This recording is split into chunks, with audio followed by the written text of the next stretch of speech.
Bab 426 Umpan Memancing. Li Wangchai menemukan tempat yang tenang, membiarkan wanita genit itu menonton di dekatnya, lalu meraih ponselnya dan menghubungi nomor sepupunya, Mayu. Mayu adalah anggota Lutheran Society, salah satu geng besar di Golden Triangle, sejak ia remaja. Saat ini, ia adalah ketua kelompok kecil di geng tersebut. Karena dia telah tidur dan menggoda seorang wanita pada malam sebelumnya, Mayu masih tidur pada siang hari. Setelah terbangun karena suara telepon, dia melirik sekilas ke nomor telepon dan menjawab dengan nada sangat tidak puas, "Li Wangchai, ada apa? Kamu mengganggu tidurku." Meskipun Li Wangchai adalah orang kaya, dia masih perlu bergantung pada Mayu untuk menghasilkan uang di Myanmar, jadi Mayu tidak sopan saat berbicara dengannya. Li Wangchai berkata dengan gembira, "Sepupu, ada peluang bagus untuk mendapatkan uang, jadi aku baru saja meneleponmu. Jika ada yang ingin kau katakan, katakan saja langsung, apa yang terjadi?" "Saya menghadiri pameran batu permata mentah Jadegang, coba tebak, saya melihat sepotong batu giok besar dengan berat 1 ton, itu setingkat dengan batu giok es." Omong kosong.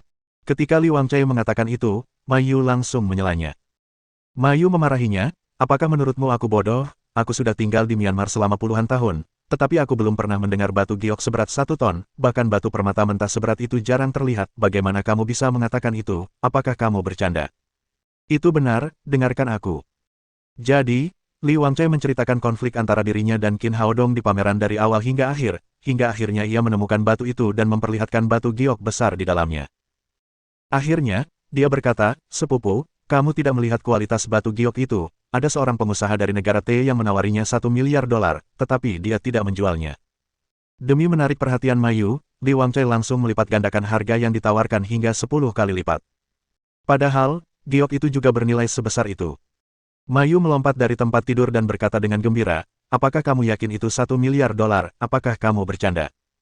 "Semuanya benar, aku kehilangan $15 juta di pameran itu, beraninya aku mempermainkanmu, sepupuku." Setelah jeda sejenak, Li Wangchai berkata, "Sepupu, jika kamu bisa mendapatkan batu permata mentah itu, bisakah kamu mengembalikan $15 juta dan memberiku hadiah kecil?"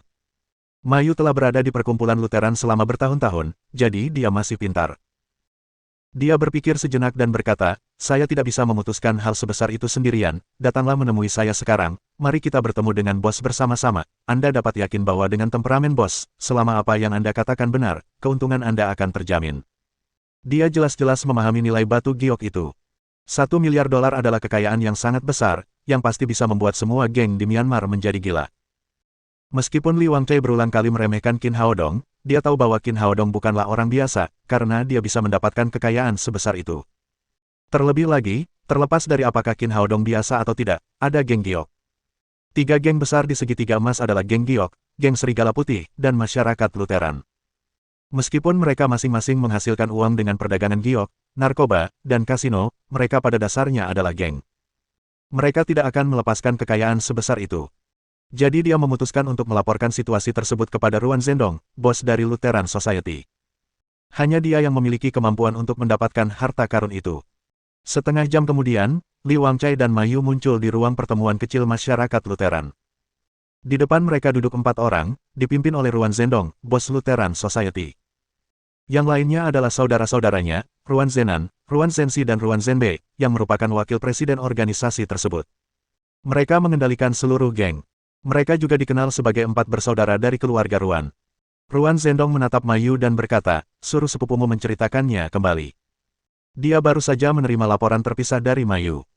Saat ini dia perlu menjelaskan situasinya kepada adik-adiknya dan mendiskusikan langkah selanjutnya. Setelah Li Wangchai menjelaskan seluruh cerita tentang batu giok di batu sungai penekan, Ruan Zhendong melambaikan tangannya dan meminta Mayu untuk membawa Li Wangchai keluar ruangan.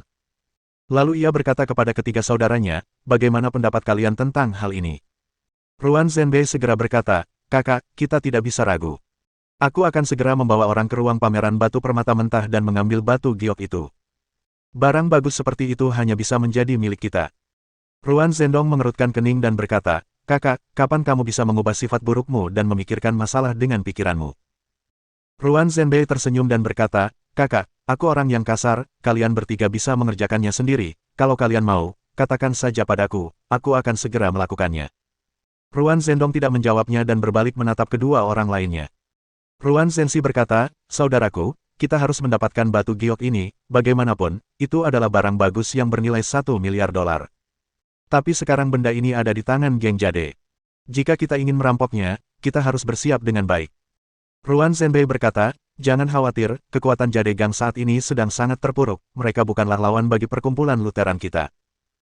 Dan Jenderal Li Said memiliki larangan yang jelas untuk menggunakan senjata saat kita bertarung satu sama lain, jika kita tidak menggunakan senjata, bahkan jika geng Serigala Putih bekerja sama dengan geng Giok, mereka sama sekali tidak akan cocok dengan kita, setidaknya aku bisa membawa tim pakaian berdarah untuk membunuh Liu Hankun dengan mudah. Alasan mengapa ia berbicara dengan penuh percaya diri adalah karena perkumpulan Lutheran berbeda dari dua geng lainnya. Di antara ketiga geng tersebut, mereka terlibat dalam bisnis perjudian, yang setengahnya mengelola kasino dan setengahnya mengelola tinju bawah tanah. Oleh karena itu, banyak petinju bawah tanah yang setelah pensiun atau mengalami cedera langsung bergabung dengan perkumpulan Lutheran, sehingga kemampuan bertarung orang-orang yang tergabung dalam perkumpulan Lutheran tersebut jauh lebih baik dibandingkan dengan kedua geng lainnya. Jenderal Li Said telah memberlakukan larangan terhadap ketiga geng tersebut. Yaitu, mereka dilarang menggunakan senjata api saat bertempur. Dia tahu bahwa ketiga geng itu bisa menghasilkan banyak uang. Mereka semua adalah penghasil uangnya. Karena mustahil untuk mencegah mereka berkelahi satu sama lain, Li Said telah menemukan cara untuk mengurangi kerugian mereka sebanyak mungkin. Korbannya tidak akan terlalu banyak tanpa senjata. Ruan Zhendong mengangguk, tetapi tidak membuat pernyataan apapun. Ia menoleh untuk melihat Ruan Zenan, yang tetap diam sepanjang waktu. Dibandingkan dengan kedua saudaranya, karakter Ruan Zenan lebih pendiam. Di antara keempat saudaranya, ia berperan sebagai otak geng. Ruan Zenan berkata, kakak, ini adalah kesempatan yang bagus, kita pasti akan memanfaatkannya. Namun, kita tidak boleh membatasi diri pada batu ini, dan kita harus memiliki pandangan jangka panjang. Ruan Zhenxi berkata, kakak kedua, apakah kamu punya rencana? Ruan Zhenbei berkata, kakak kedua, aku benar-benar tidak tahu bagaimana cara berpikirmu, kepalamu penuh dengan ide, aku bertanya-tanya apakah kita adalah saudara-saudara. Kamu diam. Ruan Zhendong menatapnya tajam, lalu berkata kepada Ruan Zenan, kakak kedua, katakan apa yang sedang kamu pikirkan. Ruan Zenan berkata, sekarang di antara tiga geng utama di segitiga emas, geng Serigala Putih telah mengganti bos mereka 2 kali hanya dalam waktu 3 bulan, dikatakan bahwa sejumlah besar orang terluka dalam pertarungan mereka dengan triad di pemerintahan sebelumnya, kekuatan mereka jauh lebih sedikit dari sebelumnya.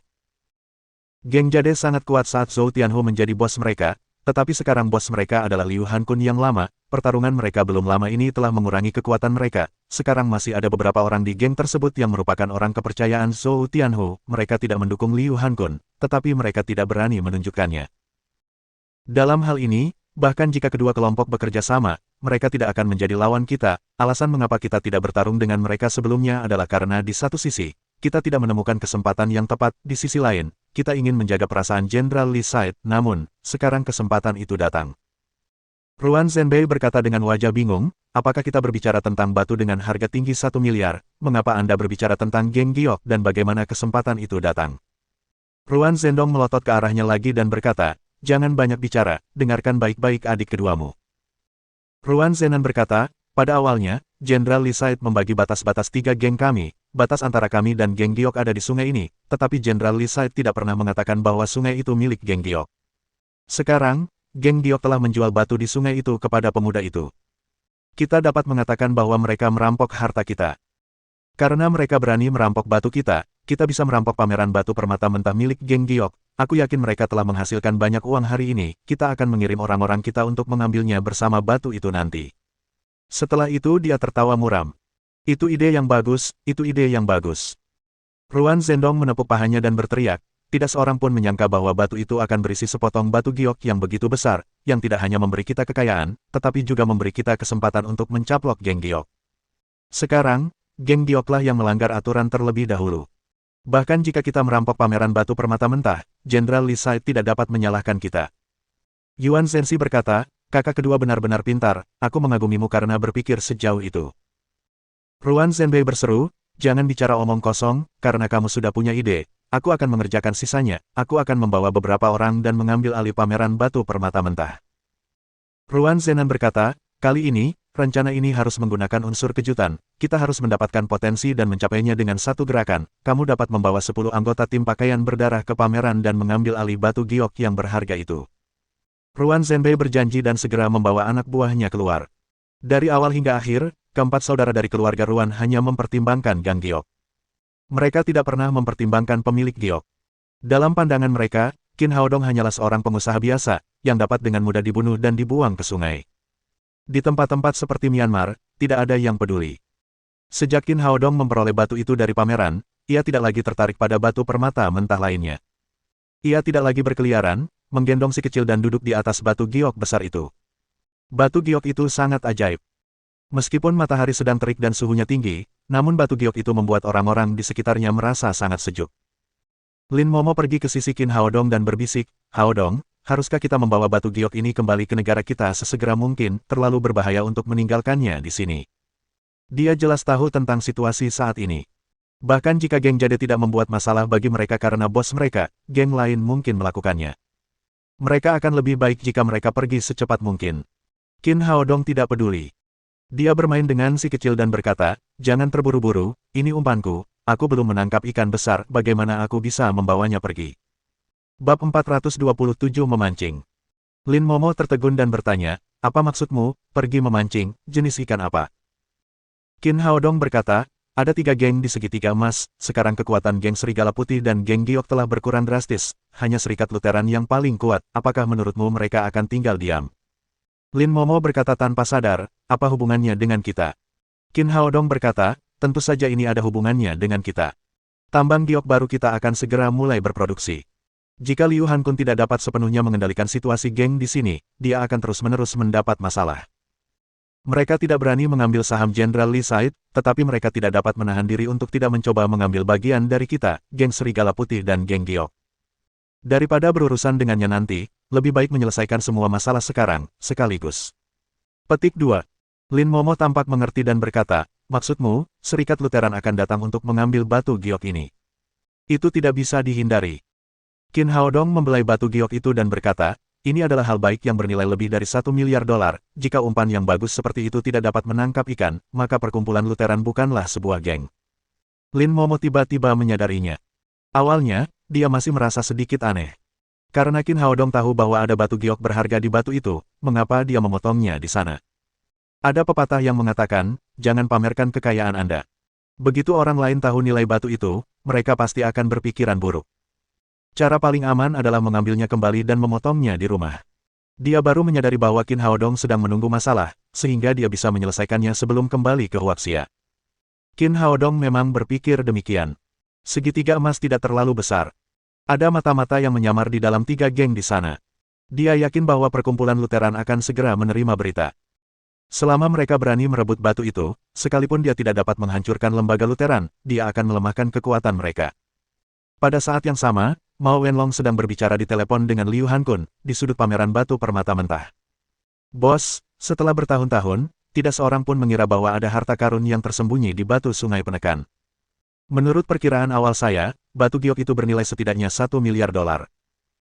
Berbicara tentang itu, Mao Wenlong berhenti sejenak dan kemudian berkata dengan sedikit ragu, "Bos, batu sungai penekan itu diberikan kepada Tuan Qin oleh kami, itu bukan transaksi, apakah menurutmu kita harus mengambilnya kembali?" Lewat telepon, Liu Hankun berkata dengan nada dingin, "Mao Wenlong, aku harus memberitahumu bahwa, tak peduli apakah batu giok itu bernilai $1 miliar atau $10 miliar, kamu tidak boleh menginginkannya, atau kamu harus berusaha sekuat tenaga menjaga kepalamu." Mao Wenlong terkejut dan berkata, "Bos, saya mengerti." Pada saat yang sama, dia dipenuhi keraguan. Saat ini, geng Jade sedang kekurangan uang. Mengapa bosnya tidak tergerak sama sekali sebesar $1 miliar? Apakah itu karena latar belakang khusus pemuda itu? Mengingat Mao Wenlong adalah orang kepercayaannya sendiri, Liu Hankun berkata, "Saya katakan bahwa Tuan Qin adalah VIP dari geng giok kami, dan Anda tidak dapat menyinggung perasaannya. Bahkan jika Anda berani menginginkan batu permata giok mentah itu, Anda akan kehilangan nyawa Anda sebagai gantinya." Yang lain tidak tahu bagaimana Liu Hankun merebut kembali tahta bos, tetapi dia tahu betul. Qin Haodong dengan mudah membunuh Zhou Tianhu dan mengirim seorang wanita untuk menekan seluruh geng giok. Orang seperti itu hanya bisa menjadi teman, dan tidak akan pernah terprovokasi. Merasakan nada serius Liu Hankun, Mao Wenlong tahu bahwa pemuda itu tidak sesederhana kelihatannya. Dia berkata, "Bos, Tuan Qin tidak langsung mengambil batu giok itu setelah mendapatkannya, sebaliknya, dia meninggalkannya di pameran batu permata mentah, letaknya tidak jauh dari perkumpulan Lutheran, saya khawatir mereka akan menginginkannya." Liu Hankun berkata, "Kamu tidak perlu khawatir tentang Dr. Qin, dia punya alasan untuk apa yang ingin dia lakukan, kamu hanya perlu berhati-hati dan melayaninya. Ingatlah bahwa kamu harus memperlakukannya dengan hati-hati, dan jangan pernah menyinggung perasaannya. Setelah menutup telepon, dia berpikir sejenak, lalu mencibir dan bergumam, masyarakat Lutheran, jangan mengecewakanku. Aku yakin kamu akan terkejut jika berani pergi dan membuat masalah bagi Dr. Qin. Meskipun cuaca sangat panas di pameran batu permata mentah, orang-orang tetap bersemangat untuk tetap memilih batu yang mereka sukai. Tiba-tiba, terjadi keributan di kejauhan, lalu para tamu pameran mulai melarikan diri ke seberang. Tak lama kemudian kerumunan itu bubar. Di tengah-tengah pameran besar, hanya ada 3 anggota keluarga Qin Haodong yang duduk di atas batu untuk menikmati kesegarannya, sementara 6 anggota Divine Mercenaries berdiri di dekatnya. Itu tampak agak tiba-tiba. Melihat sekelompok orang yang bergegas dari jauh, Qin Haodong mencibir. Perkumpulan Lutheran tidak mengecewakannya, dan tindakannya sedikit lebih awal dari yang diharapkan. Di bawah pimpinan Ruan Zhenbei, 10 orang berpakaian merah darah mengikutinya. Orang-orang itu ganas dan penuh dengan roh jahat. Mereka semua berdarah pada pandangan pertama. Mereka adalah kekuatan inti dari Lutheran Society, Blood Clotes Team yang terkenal.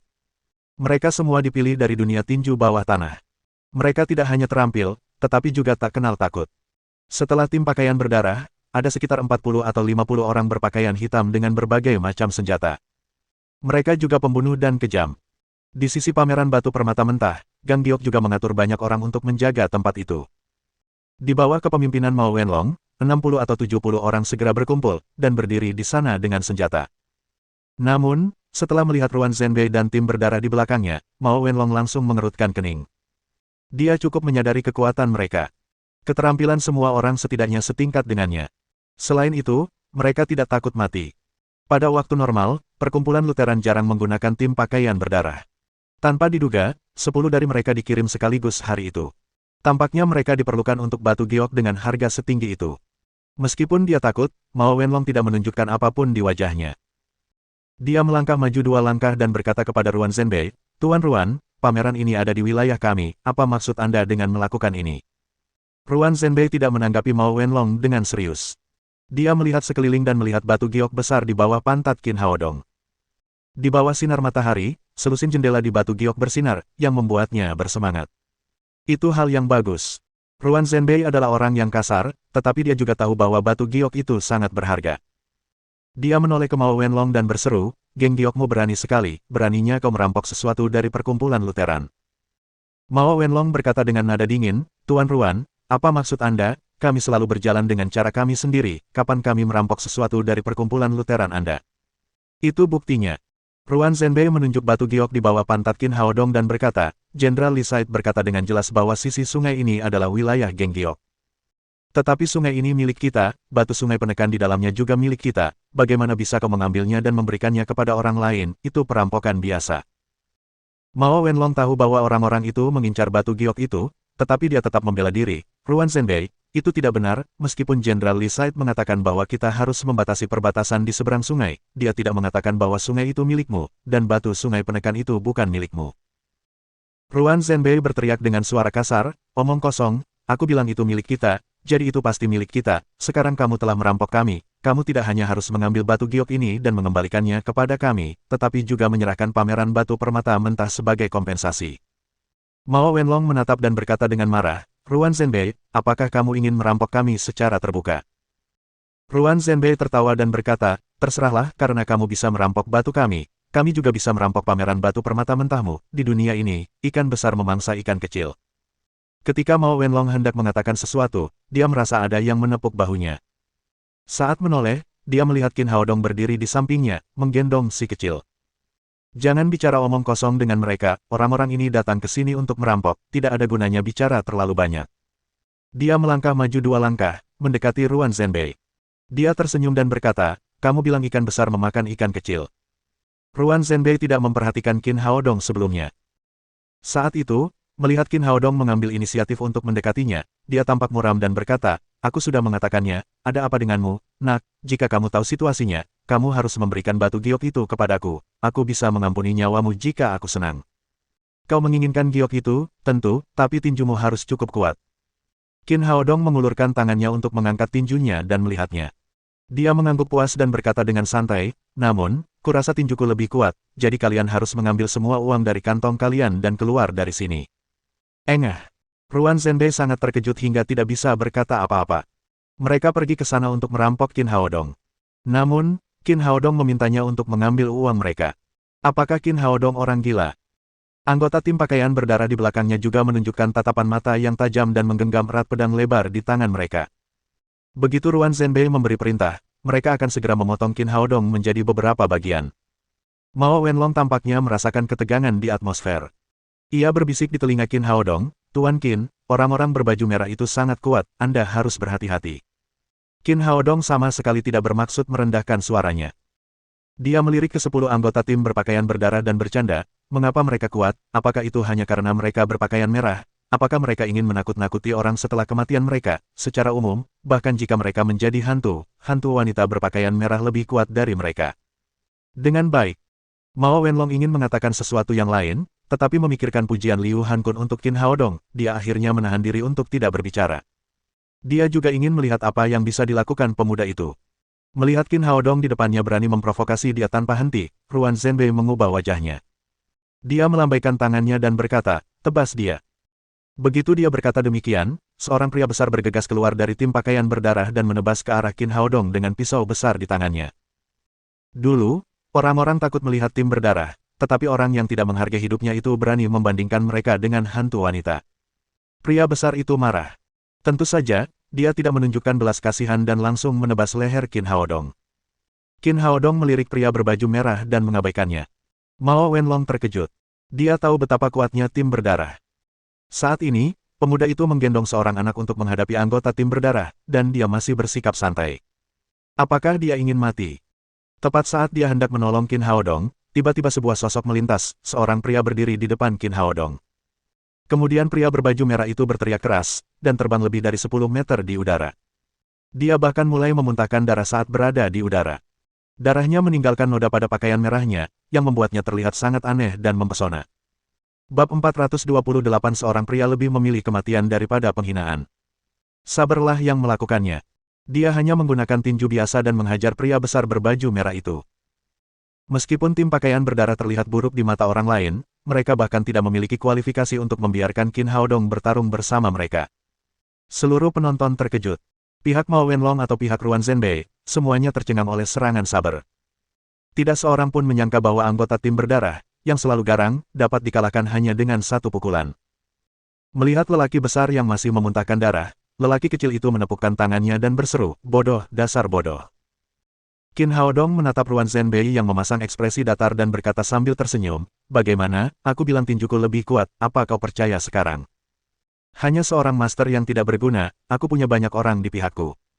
Ruan Zhenbei berkata sambil melambaikan tangannya ke arah orang-orang di belakangnya. "Ayo kita pergi bersama dan bunuh dia." Setelah menerima perintahnya, 9 anggota tim pakaian berdarah yang tersisa bergegas menyerang Qin Haodong dan sabar dengan kejam. Pedang dan tombak segera bergegas berdiri berdampingan dengan sabar. Meskipun mereka masih kalah dalam hal jumlah, mereka semua adalah ahli yang telah mencapai level kekuatan tersembunyi. Bagaimana mereka bisa memperhatikan anggota tim pakaian berdarah di depan mereka? Meskipun masing-masing dari mereka akan bertarung dengan 3 musuh, itu masih merupakan situasi sepihak. Dalam satu tarikan napas, ke-9 anggota tim pakaian berdarah menyerah. Melihat ke-10 orang yang tergeletak di tanah, Qin Haodong tersenyum dan berkata, "Apakah kamu mengatakan bahwa tinju mereka kuat? Kalau begitu, kita akan membiarkan mereka menyerah menggunakan tinju mereka." Dia sudah tahu sejak lama bahwa orang-orang itu adalah orang-orang yang sering menindas dan mempermalukan orang lain. Tangan semua orang berlumuran darah. Jadi dia meminta sabar dan yang lainnya untuk langsung melumpuhkan tangan mereka. Atas perintah Qin Haodong, sabar segera mendekati seorang pria berbaju merah dan menginjak tangan kanannya dengan kuat. Kemudian terdengar suara retakan dan tangisan sedih dari pria itu. Namun, sabar sama sekali tidak terpengaruh. Kemudian dia melangkah keluar lagi dan meremukkan tangan kiri pria berbaju merah itu. Sejak saat itu, dia tidak akan bisa lagi memegang pisau, mengepalkan tangan, atau menggertak orang lain. Dia telah menjadi orang biasa sepenuhnya. Pedang dan tombak juga bertindak serupa. Dalam sekejap mata, ke-10 anggota tim pakaian berdarah tidak dapat lagi mengepalkan tangan mereka. Ruan Zhenbei benar-benar tercengang. Tim pakaian berdarah adalah andalan terbesar perkumpulan Lutheran mereka. Dulu, setiap kali mereka keluar, mereka dapat memenuhi misi mereka. Tim tersebut hanya memiliki total 30 anggota. Hari itu, untuk mengamankan pameran batu permata mentah, 10 anggota dikerahkan. Tetapi dia tidak pernah bermimpi bahwa saat mereka tiba di sana, mereka akan kalah total. Mao Wenlong juga sangat terkejut di dalam hatinya. Tidak heran Liu Hankun sangat menghormati pemuda itu. Dia benar-benar memiliki kekuatan yang luar biasa. Di masa lalu, tim berdarah telah membuat mereka takut. Mereka dengan mudah dikalahkan oleh Qin Haodong saat itu. Qin Haodong naik dua anak tangga dan menatap Ruan Zhenbei dengan mata dingin, lalu berkata, "Sekarang giliranmu, mari kita lihat apakah tinjumu kuat atau tidak." Ketika melihat tatapan mata Qin Haodong, Ruan Zhenbei gemetar dalam hatinya dan tanpa sadar mundur dua langkah. Dulu dia adalah pria yang sangat pemberani, tetapi setelah bertemu dengan tatapan mata Qin Haodong, dia bahkan tidak memiliki keberanian untuk bergerak. Dia melihat lagi ke arah Saber dan yang lainnya, dan tahu bahwa dia telah salah perhitungan. Semua pengawal Qin Haodong adalah ahli. Meskipun masih ada 40 atau 50 orang berpakaian hitam di belakangnya, mereka tidak sekuat tim berpakaian berdarah. Ada 3 orang bersama Qin Haodong yang belum bergerak. Mereka berada dalam posisi yang kurang menguntungkan. Melihat matanya yang ketakutan, Qin Haodong tahu bahwa Ruan Zhenbei adalah seorang pengganggu dan berkata, "Ada apa? Beranikah kau berkelahi dengan kami? Sekarang setelah kau mengaku, lakukan apa yang kukatakan, tinggalkan semua uangmu dan pergilah dari sini." Ruan Zhenbei merasa takut, tetapi dia tetap tidak bisa kehilangan mukanya. Dia juga seorang pemimpin perkumpulan Lutheran. Dia pergi ke sana untuk merampok, jika dia dirampok oleh orang lain saat dia berbalik, itu akan memalukan. "Wah, jangan terlalu jauh, saya Ruan Zhenbei dari perkumpulan Lutheran." Hingga saat itu, ia hanya bisa menggunakan nama lembaga Lutheran, dengan harapan lembaga itu akan mampu menekan pemuda di hadapannya. "Masyarakat Lutheran, tidak peduli dari geng mana kamu berasal, aku akan tetap menghajarmu," kata Qin Haodong, "karena kamu datang untuk merampokku, kamu harus siap untuk dirampok." Qin Haodong melambaikan tangannya ke Saber dan Mao Wenlong dan berkata, "Tagih uang mereka, jika ada perlawanan, segera patahkan anggota tubuh mereka." "Baiklah, bos." Saber berjanji dan mendekati Ruan Zhenbei, sambil tersenyum berkata, "Nak, kau ingin aku yang melakukannya, atau kau ingin menyerahkan uangmu sendiri?" Mao Wenlong dan bawahannya semua tertawa. Saber meminta uang dari pemimpin Serikat Lutheran. Itu sama sekali bukan perampokan, tetapi penghinaan. Ruan Zhenbei tersipu. Bagaimanapun, dia tidak bisa menahan amarahnya dan berteriak, "Aku harus bertarung denganmu." Setelah itu, dia melancarkan tinjunya ke Saber. Ruan Zhenbei telah berlatih bela diri sejak dia masih kecil, dan keterampilannya sangat bagus. Dia lebih kuat daripada orang-orang di tim berdarah. Sayang sekali dia harus berhadapan dengan sang prajurit bayaran ilahi, seorang yang kuat dengan kekuatan terselubung. Saber mengangkat tangannya, memukul tinju Ruan Zhenbei dengan tangannya sendiri. Gerakannya tampak biasa saja. Namun, setelah tinju mereka beradu, Ruan Zhenbei menjerit memilukan. Ternyata tinjunya tidak cukup kuat. Dalam kasus itu, tidak hanya ruas kelima jarinya yang patah, tetapi lengannya juga patah. Saber mencibir dan berkata, "Bagaimana dengan itu, tidakkah kau ingin mencobanya lagi?" Ruan Zhenbei benar-benar hancur oleh pukulan itu. Dia tidak punya keberanian untuk bergerak lagi. Mengetahui bahwa dia telah bertemu lawan yang tangguh hari itu, dia hanya bisa menahan rasa sakit yang tajam, dan kemudian menggunakan tangan kirinya yang gemetar untuk mengeluarkan dompetnya. Melihat pemimpin mereka telah menyerah, orang-orang berpakaian hitam di belakangnya memutuskan untuk tidak bertindak gegabah. Mereka dengan patuh membiarkan anak buah Mao Wenlong menggeledah saku mereka. Mereka pergi ke sana untuk merampok, tetapi mereka tidak menyangka akan dirampok, jadi tidak ada apa-apa di saku mereka. Melihat bahwa dia hanya mendapat dompet dari Ruan Zhenbei, yang berisi puluhan dolar, Qin Haodong jelas tidak puas dengan hasilnya. Dia melirik pria-pria berpakaian hitam yang terdiam itu dan berkata dengan ringan, "Karena kalian tidak punya uang, aku akan mengambil semua pakaian kalian, kalian bisa menyimpan pakaian dalam kalian." Mendengar Qin Haodong hendak menanggalkan pakaian mereka, Ruan Zhenbei berteriak marah, "Wah, seorang pria lebih suka mati daripada dipermalukan, kau tidak boleh bertindak terlalu jauh. Benarkah? Kau masih sangat berani." Qin Haodong mencibir dan berkata kepada Ruan Zhenbei dan bawahannya, "Karena kalian datang ke sini untuk merampok, kalian harus siap untuk dirampok. Aku akan memberimu 2 cara. Yang pertama adalah menanggalkan pakaianmu dan keluar dari sini. Yang kedua adalah kematian." Sambil berkata demikian, dia dipenuhi dengan semangat membunuh yang kuat. Dia menunjuk ke sebuah barisan di depannya dan berkata, "Saya akan memberimu waktu 1 menit, jika kamu memilih jalan pertama, berdirilah di sebelah kiri barisan, jika tidak, kamu dapat berdiri di sebelah kanan barisan." Melihat tatapan mata Qin Haodong yang penuh dengan niat membunuh, tidak ada yang akan mengira bahwa dia sedang bercanda. Dalam waktu kurang dari setengah menit, semua orang berpakaian hitam berdiri di sisi kirinya, dan bahkan anggota tim berpakaian berdarah yang terluka parah di tanah pun berdiri dan pergi ke sisi kiri barisan. Jelas bahwa pepatah, seorang pria lebih suka mati daripada dipermalukan, tidak cocok untuk mereka. Akhirnya, hanya Ruan Zhenbei yang berdiri di sana. Setelah ragu-ragu sejenak, dia berlari ke kiri dengan kepala tertunduk. Qin Haodong tertawa sambil tersenyum serius dan melambaikan tangannya ke Mao Wenlong. Mao Wenlong segera meminta bawahannya untuk menanggalkan semua pakaian Ruan Zhenbei dan anak buahnya, sehingga mereka hanya memiliki sepasang celana dalam. Meskipun suhu di Myanmar sangat tinggi dan orang-orang tidak akan merasa kedinginan jika hanya mengenakan celana dalam, itu bukan masalah pakaian. Setiap anggota perkumpulan Lutheran merasa malu. Setelah hari itu, reputasi masyarakat Lutheran di segitiga emas pasti akan rusak. Tak lama kemudian, Ruan Zhenbei dan anak buahnya yang hampir telanjang berlari keluar dari pameran batu permata mentah.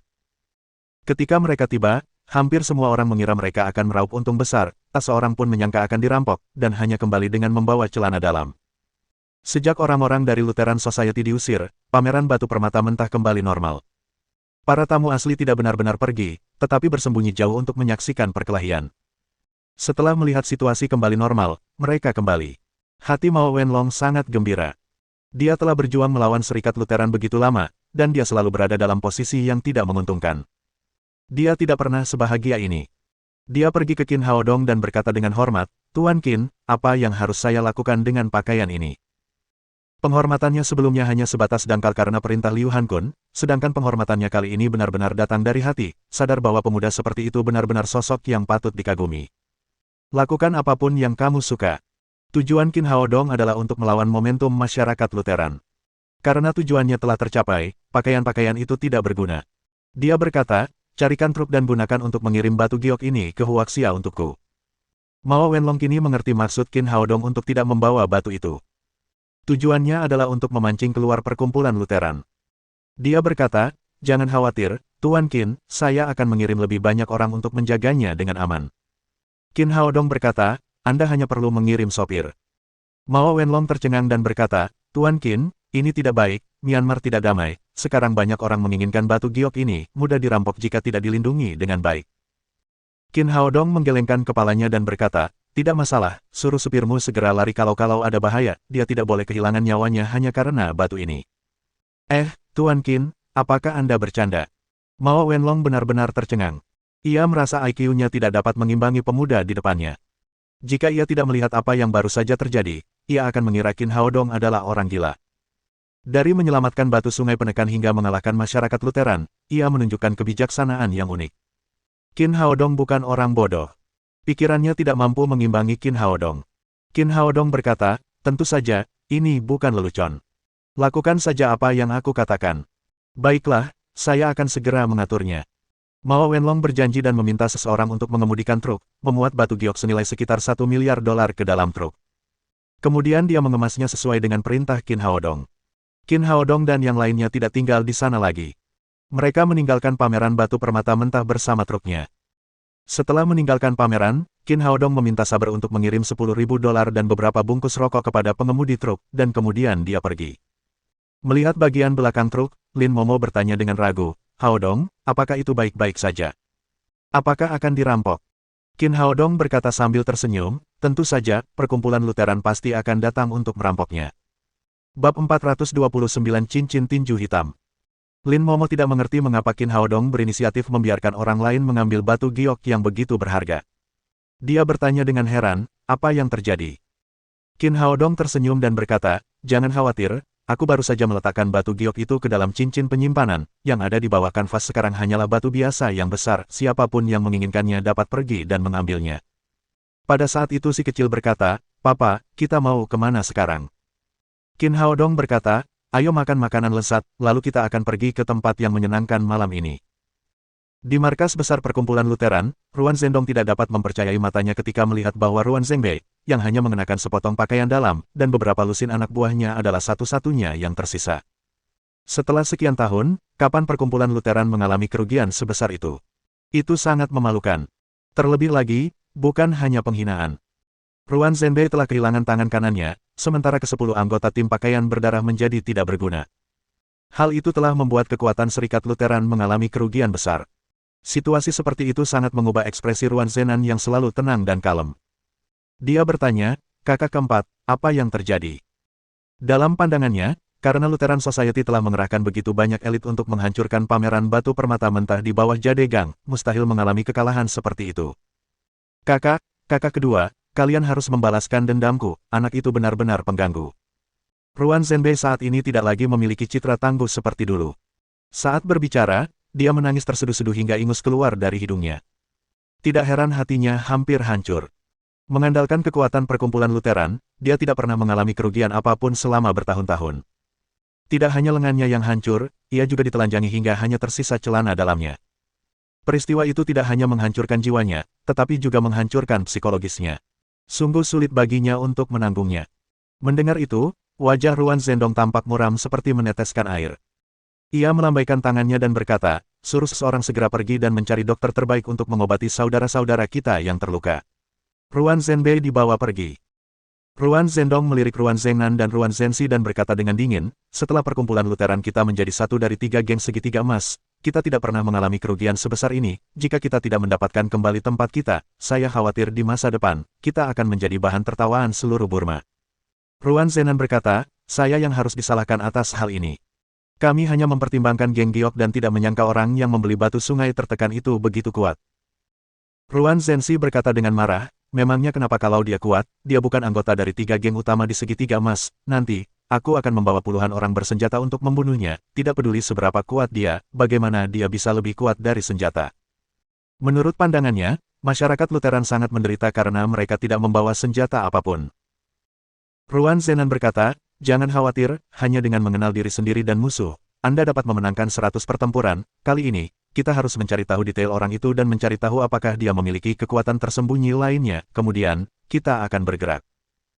Ruan Zhendong berkata, apa yang dikatakan kakak kedua benar, kali ini, kita harus bersiap sepenuhnya dan tidak menderita kerugian lagi, kita harus mencari tahu apa yang dilakukan orang itu dan apa hubungannya dengan geng Serigala Putih dan geng Giok. Juga, kita harus mendapatkan batu giok senilai $1 miliar itu, karena kita telah kehilangan begitu banyak hari ini. Kalau tidak, kita akan kehilangan lebih banyak daripada yang kita dapatkan. Ruan Zhenxi berkata, kakak, aku akan segera membawa puluhan orang bersenjata untuk pergi mengambil batu itu. Tepat pada saat itu, telepon Ruan Zhendong berdering. Ia mengangkat telepon dan mendengarkannya. Ia kemudian segera menutup telepon dan berkata, orang-orang yang kami tempatkan di dalam pameran batu permata mentah baru saja memberitahu saya bahwa orang itu telah meletakkan batu giok yang tak ternilai harganya itu di sebuah truk pickup, sekarang truk itu sedang menuju ke Huaxia. Ini kesempatan yang bagus, kata Ruan Zhenxi dengan gembira. Tanpa geng giok, batu giok mahal itu akan menjadi milik perkumpulan Lutheran kita, tidak seorang pun akan mengambilnya, aku akan membawa orang-orang ke sana sekarang. Wang Zhendong berkata, jangan terburu-buru, ini tampak aneh, setelah anak itu meletakkan batu giok yang tak ternilai harganya di truk, dia sebenarnya tidak mengirim pengawal dan membiarkan pengemudinya pergi begitu saja. Jangan khawatir, aku akan membawa orang-orang bersenjata ke sana, tidak peduli berapa banyak ahli yang dia kirim, itu tidak akan berguna. Di tengah-tengah perkataannya, Ruan Zhenxi tiba-tiba tersadar dan bertanya dengan heran, apa, tidak ada satupun penjaga, kakak, kamu tidak salah dengar, kan? Benar sekali, saya mendengar dengan jelas bahwa truk pickup itu tidak dilengkapi pengaman sama sekali. Ruan Zhendong mengerutkan kening dan berkata, ini sangat aneh, biasanya, barang-barang berharga seperti itu harus dilindungi semaksimal mungkin, kok tidak ada penjaga, sepertinya dia ingin barang-barang itu dirampok, trik kotor apa ini? Ruan Zhenxi berkata, kakak, mungkinkah mobil itu diisi dengan batu giok palsu, mungkinkah dia menyembunyikan batu giok asli yang mahal? Ruan Zhendong berkata, itu tidak mungkin. Orang-orang kami mengawasinya sepanjang waktu dan melihat dengan mata kepala mereka sendiri bahwa mereka memuat batu giok berharga mahal itu ke dalam truk. Lagi pula, batu giok itu beratnya sekitar 1 ton, itu bukan sesuatu yang bisa dibawa begitu saja di dalam saku. Pemuda itu pergi dengan tangan kosong, dan mustahil baginya untuk mengganti isinya. Apakah ini berarti pengemudi itu seorang ahli dan dapat mengalahkan 100 orang? Tidak, orang-orang kami mengetahui bahwa nama anak laki-laki itu adalah Abada. Dia hanya seorang pengemudi biasa dari pameran batu permata mentah, dia tidak tahu apa-apa selain mengemudi. Ini aneh sekali. Setelah memikirkannya, Ruan Zhenxi tiba-tiba menepuk pahanya dan berteriak, sekarang aku mengerti, kakak, anak itu pasti tahu bahwa tidak ada gunanya bertahan sekuat apapun, jadi dia berpura-pura kuat untuk menutupi kelemahannya, mencoba menakut-nakuti kita. Itu juga mungkin. Ruan Zhendong berpikir sejenak, lalu berbalik dan menatap Ruan Zhengnan. Kakak kedua, bagaimana menurutmu? Ruan Zhenan menggelengkan kepalanya dan berkata, ini terlalu aneh, aku tidak bisa melihatnya. Bagaimana dengan ini? Aku akan membawa orang ke sana bersama Laosan. Kita tidak akan bergerak, tetapi kita akan menunggu dan melihat situasinya dengan lebih jelas terlebih dahulu. Ruan Zhendong berkata, tidak apa-apa, aku akan lebih santai jika kamu pergi. Setelah berdiskusi, Ruan Zenan dan Ruan Zenzi masuk ke mobil diikuti oleh puluhan pria bersenjata dan berangkat. Abada merasa gugup sekaligus gembira saat mengemudikan truk pickup itu. Ia merasa gugup saat membawa batu giok mahal senilai $1 miliar di bagian belakang truk. Batu giok itu bernilai $1 miliar AS, yang membuat orang-orang gemetar saat memikirkannya. Karena itu, kemungkinan besar akan terjadi keadaan darurat di jalan. Ia gembira karena Qin Haodong baru saja memberinya $10.000 AS. Ia kini menyimpan uang itu erat-erat di sakunya. Dengan jumlah sebanyak itu, ia bisa segera menikahi seorang istri cantik untuk dibawa pulang. Selain itu, saat dia tiba, Mao Wenlong telah menjelaskan kepadanya bahwa selama dia menghadapi situasi yang tidak normal, dia bisa keluar dari mobil dan lari menyelamatkan diri. Dia tidak perlu mengurus hal lain. Dia tidak mengerti mengapa tidak ada lagi uang yang dikeluarkan untuk mengirim orang melindungi sesuatu yang begitu penting. Sebaliknya, dia dibiarkan membawanya pergi sendirian. Apa bedanya dengan memberikannya kepada orang lain? Namun, dia hanyalah seorang pengemudi kecil. Dia hanya perlu mengemudi dengan baik. Itu bukanlah hal-hal yang perlu dia pertimbangkan. Ia bahkan mengira akan ada orang yang datang untuk merampok batu giok itu. Namun, hari sudah mulai senja dan suasana masih sepi.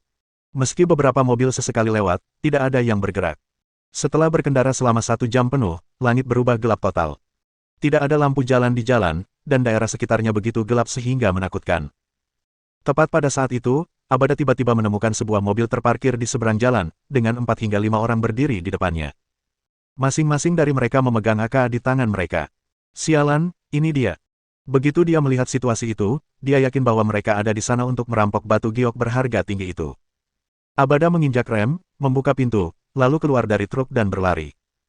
Ia segera menghilang di kegelapan malam. Dia lebih peduli dengan hidupnya dan $10.000 AS di sakunya daripada batu giok di truk di belakangnya. Bagaimanapun, bosnya sudah mengatakan kepadanya bahwa dia tidak perlu bertanggung jawab atas hal lain. Beberapa orang yang berdiri di seberang truk dan siap merampok itu tiba-tiba tercengang. Saat itu mereka tidak jadi menembak, karena takut truk terbalik dan merusak batu giok yang tak ternilai harganya itu. Namun, mereka tidak pernah menyangka bahwa pengemudi truk itu akan kabur setelah melihat mereka keluar dari mobil, meninggalkan truk dan batu giok itu. Bingung, beberapa orang perlahan mendekati truk pickup untuk memeriksa. Giok itu masih ada di dalamnya. "Kakak, apa yang harus kita lakukan?" tanya seorang pria berpakaian hitam dengan suara serak. "Kenapa harus repot-repot? Kita sudah mendapatkan harta karun itu, jadi mari kita cepat-cepat membawanya pergi," kata pria lain yang berpakaian hitam. Ia mengulurkan tangan dan meraih pintu truk. Namun, sebelum ia bisa masuk ke dalam, tiba-tiba terdengar suara tembakan. Sebuah lubang berdarah gelap muncul di dahi pria berpakaian hitam itu, saat ia jatuh terlentang ke tanah. Sisanya yang berpakaian hitam mengambil AK mereka dan melihat sekeliling untuk mencari musuh. Tiba-tiba, terdengar suara pelan dari langit malam, "Ini adalah perkumpulan Lutheran, mereka yang tidak ingin mati, cepatlah keluar dari sini." Kemudian, lampu depan yang tak terhitung jumlahnya dinyalakan, tampaknya di mana-mana. Tempat itu dikelilingi oleh mobil-mobil SUV yang datang. Melihat situasi itu, para lelaki berbaju hitam itu tidak berani tinggal lebih lama lagi. Mereka bahkan tidak mempedulikan jasad komplotannya, mereka langsung lari terbirit-birit dan menghilang di kegelapan malam. Ruan Zenan dan Ruan Zenzi mengikuti truk pickup itu bersama orang-orang mereka. Mereka tidak menemukan sesuatu yang aneh di sepanjang jalan.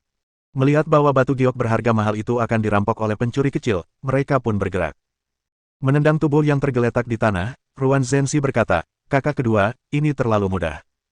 Ruan Zenan berkata, "Jangan terlalu khawatir, cepat panggil seseorang untuk membawa truk itu pergi." Ruan Zenzi menepuk-nepuk batu giok mahal yang terbungkus kanvas di bagian belakang truk dan berkata, "Haruskah kita memeriksanya?" Ruan Zenan berkata, "Tidak perlu, benda sebesar itu tidak mudah untuk ditukar, ditambah lagi, penundaan yang lama dapat menimbulkan masalah, mungkin geng Serigala Putih dan geng giok akan segera mengirim seseorang, mari kita bawa kembali ke tempat kita terlebih dahulu." "Kau benar, kita berangkat," Ruan Zenzi berkata sambil masuk ke dalam truk pickup dan duduk di kursi pengemudi. Sekelompok orang bergegas kembali ke markas besar perkumpulan Lutheran. Di pihak Qin Haodong, ia meminta beberapa mobil dari Mao Wenlong. Mereka berkeliling kota Pagan. Menjelang malam, mereka menikmati hidangan lezat di sana. Setelah makan malam, mereka masuk ke mobil dan melaju menuju pusat kota. Melihat bahwa itu bukan jalan kembali ke hotel, Lin Momo bertanya, "Haodong, kemana kita akan pergi?" Qin Haodong berkata, Orang-orang malang itu sore ini tidak membawa uang sepeser pun, merampok mereka sama sekali tidak menyenangkan. Kita akan pergi ke arena perkumpulan Lutheran, pasti ada banyak uang di sana. Lin Momo segera mengerti bahwa dia akan bermain dengan perkumpulan Lutheran, dan berkata, apakah pantas pergi ke tempat itu bersama Tang Tang? Mengapa kita tidak membawanya kembali ke hotel terlebih dahulu? Mendengar itu, si kecil langsung berteriak, tidak, aku ingin bersama papa. Qin Haodong menepuk kepala anak kecil itu dan berkata, tidak apa-apa, putri kita memiliki tubuh suci Susaku, dia ditakdirkan untuk tidak menjadi orang biasa di masa depan, tidak apa-apa untuk pergi ke arena dan melihatnya. Tak lama kemudian, mereka tiba di sebuah gedung megah yang besar. Jika berada di Huaxia, gedung itu akan menjadi klub malam atau kota hiburan. Namun, di Burma, gedung itu adalah lingkaran tinju hitam terbesar dari Lutheran Society. Di sana, bahkan narkoba pun legal, apalagi tinju hitam.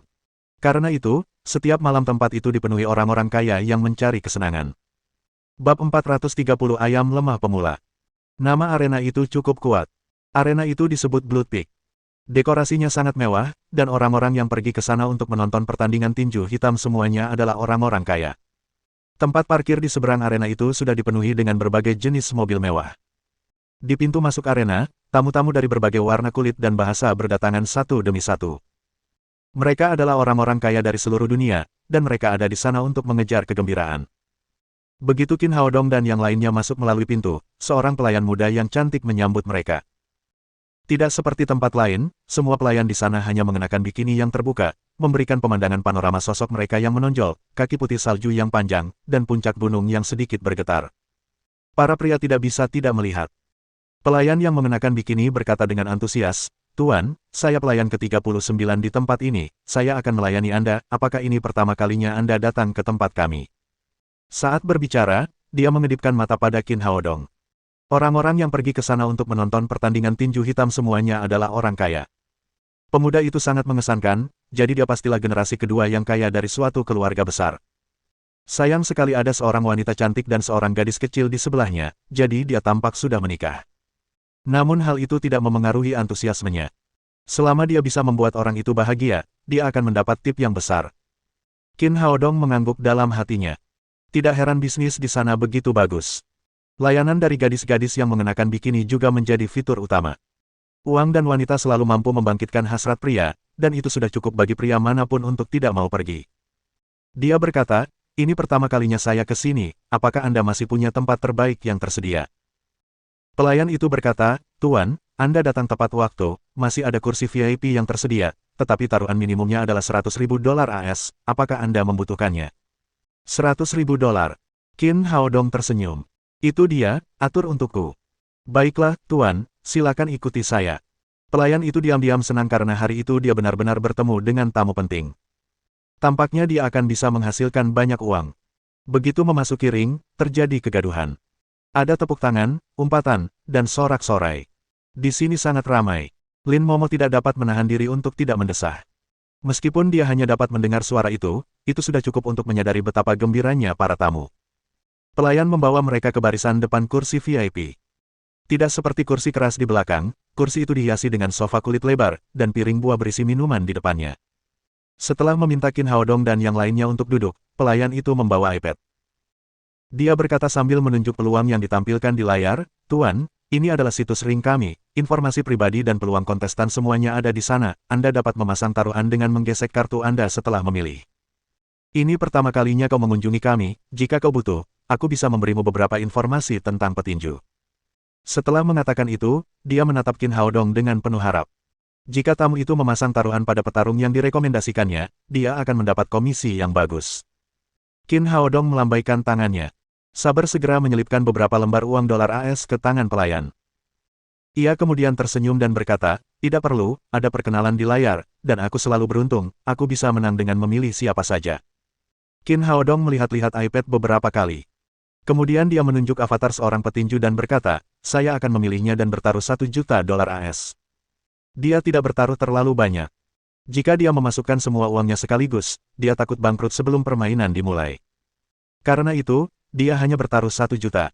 Meski begitu, pelayan itu terkejut. Taruhan pertamanya adalah $1 juta AS. Meskipun di sana ada gua emas, dia jelas salah satu tamu kaya. Dia masih muda dan kaya, dan menghabiskan banyak uang untuk taruhan pertama. Poin pentingnya adalah dia juga tampan. Itulah pangeran tampan yang telah diimpikannya berkali-kali. Sekali lagi dia menatap Lin Momo dengan rasa iri di matanya. Andai saja orang yang duduk di sebelahnya adalah dia. Melihat pelayan itu tidak menanggapi tetapi tertegun di tempat, Qin Haodong berkata lagi, "Nona, apakah tidak apa-apa?" Pelayan itu baru sadar kembali. Ia buru-buru berkata, "Baik, Tuan, saya akan memasang taruhan untuk Anda." Ucapnya sambil mengambil kartu bank. Namun saat melihat petarung yang dipilih, ia langsung menunjukkan ekspresi terkejut dan berkata, "Tuan, apakah Anda yakin orang ini?" Qin Haodong berkata, "Saya yakin, apakah ada masalah?" Pelayan itu berkata, "Tuan, kontestan bernama Ayam Lemah ini baru saja datang ke arena kami hari ini, dia belum pernah mengikuti pertandingan sebelumnya, kami tidak tahu seberapa kuatnya, Anda bertaruh $1 juta AS padanya, itu terlalu berisiko, saya sarankan Anda beralih ke petarung lain." Ia benar-benar terkejut dan tidak tahu apakah pemuda tampan di depannya ini hanya punya banyak uang atau tidak punya otak. Sebagai orang normal, ia tidak akan mengambil pilihan yang berisiko seperti itu. Setelah itu, sesuatu yang lebih tak terduga terjadi. Qin Haodong berkata lagi, "Jangan khawatir, aku bisa meramal nasibnya dengan membaca wajahnya, petinju bernama Ayam Lemah ini pasti tidak akan kalah, aku hanya bertaruh padanya, lagi pula, untuk petinju seperti ini yang baru saja mengikuti kompetisi, peluangnya sangat tinggi, bukan?" Pelayan itu berkata, "Ini, peluangnya memang tinggi, 1/10. Tinju hitam semacam itu berbeda dari pertandingan biasa. Setiap kontestan harus menandatangani surat pernyataan hidup dan mati sebelum naik ke panggung.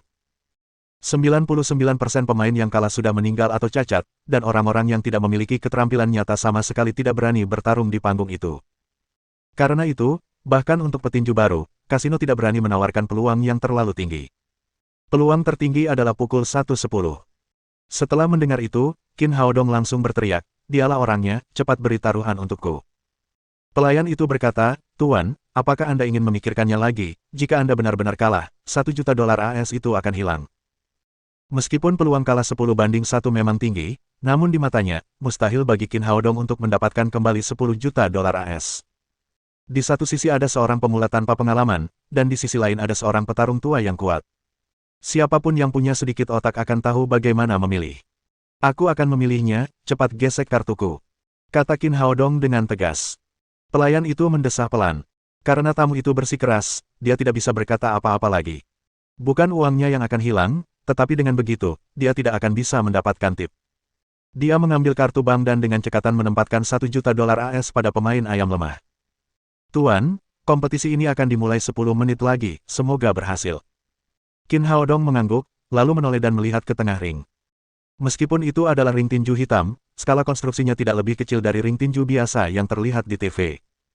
Ring tinju itu dapat menampung hampir 1.000 penonton.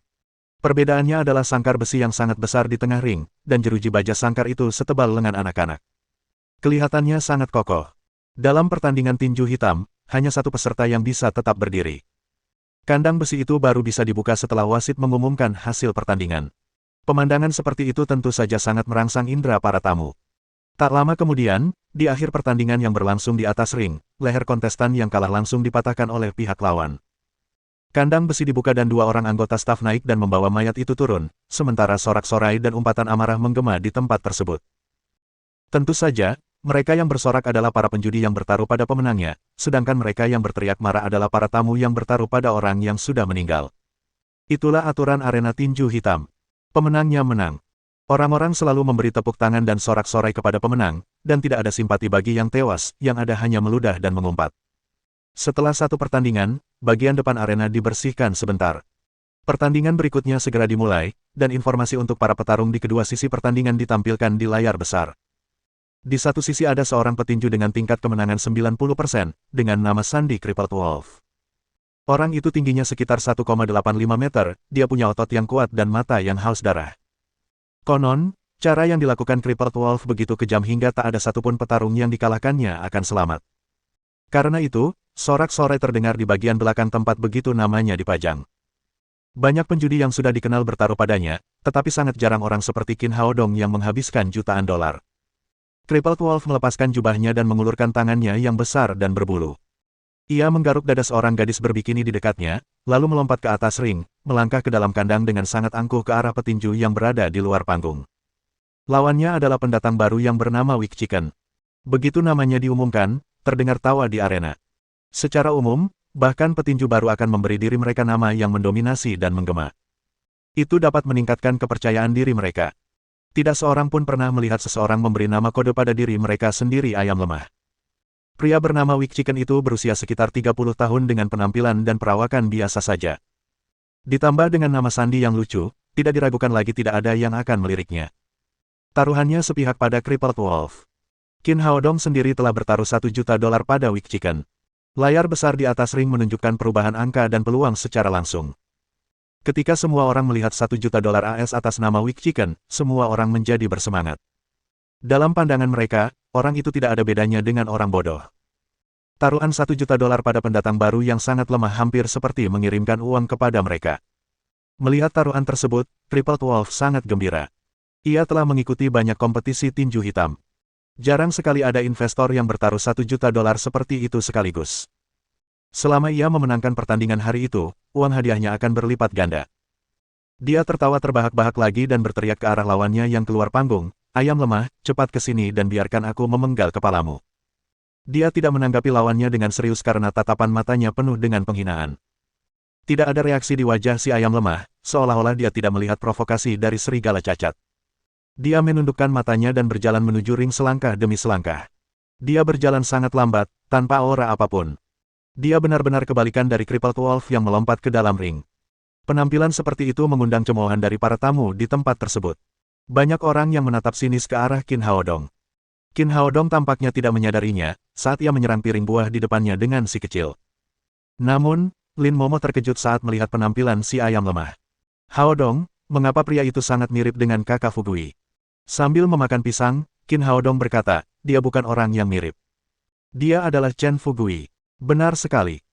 Kontestan dengan nama sandi ayam lemah, yang melangkah ke atas ring selangkah demi selangkah, adalah Chen Fugui, kapten dari Daddy Security Company. Ia pernah menjadi raja prajurit dari satu generasi. Lin Momo tiba-tiba menyadari mengapa Qin Haodong telah memasang taruhan yang sangat besar pada pendatang baru itu. Ternyata dia telah melakukan persiapan yang cukup sebelumnya. Mohon dukungan dari Om Ante-Ante sekalian buat subscribe agar Mimin terus semangat untuk up novel seru lainnya. Sekiranya ada kebutuhan buat subbag, silakan inbox Mimin atau tuliskan di kolom komentar. Terima kasih.